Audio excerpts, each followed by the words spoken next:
Yes बानू बबुआ से को गवा दी। आओ बेटा लिटिल वे आनंद ले लो बहुत तेज में एगो हरी गावो चली आई एगो साइड सॉन्ग से सेवा रही। वाह भाई वाह वाह बाबू वाह ओहे एगो लइका लइकी के मैटर बतानी आ जाई। आई आई है नहीं हम हई हम ओहे एगो लइका लइकी के मैटर बा। लइकवा लइकिया बहुत दिन से प्रेम मोहब्बत करत रसन। हां तले लइकिया घर वाला दूसरा जगह लइकिया के शादी तय कर देता रहो। अच्छा अब जब लइका इतना बात सुनले बा अब उ लइका के बहुत गम हो गइल बा। तो लइका गम में कहत रो रो के कैसे कैसे हमार अजीत भैया जी के गाना लिखल है आ खेसारी भैया गावल है। अजीत भैया बताओ हम तारा खातिर का ना कइनी। हमार पापा जी हमरा के 10 रुपया देत रहनी कि बेटा छोटू लाई तू कलम किनी ह तब हम तारा के फुचका खिया लेत रहनी। बबुआ छोट बताओ हम तारा खातिर का ना कइनी। लड़का कहता का कहता सोइया के साथे अपना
अगर गम नहीं कम हुआ तो पिया करेंगे। मर जाने के बाद भी यमराज के मोबाइल से तेरे मोबाइल पे मैसेज किया करेंगे। लड़का कहता हमारा तू ना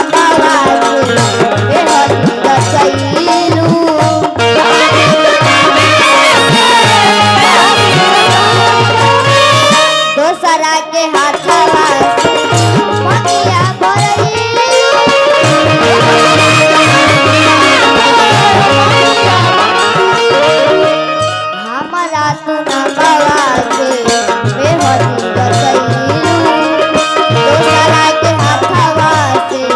बगिया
लड़का कहता कि दे दिए ने प्यार जवन हलचल खेसारी हाँ अब मिलियो के दी ही नहीं दुनिया ही सारी लड़का कहता दे दी है प्यार जवन हलचल खेसारी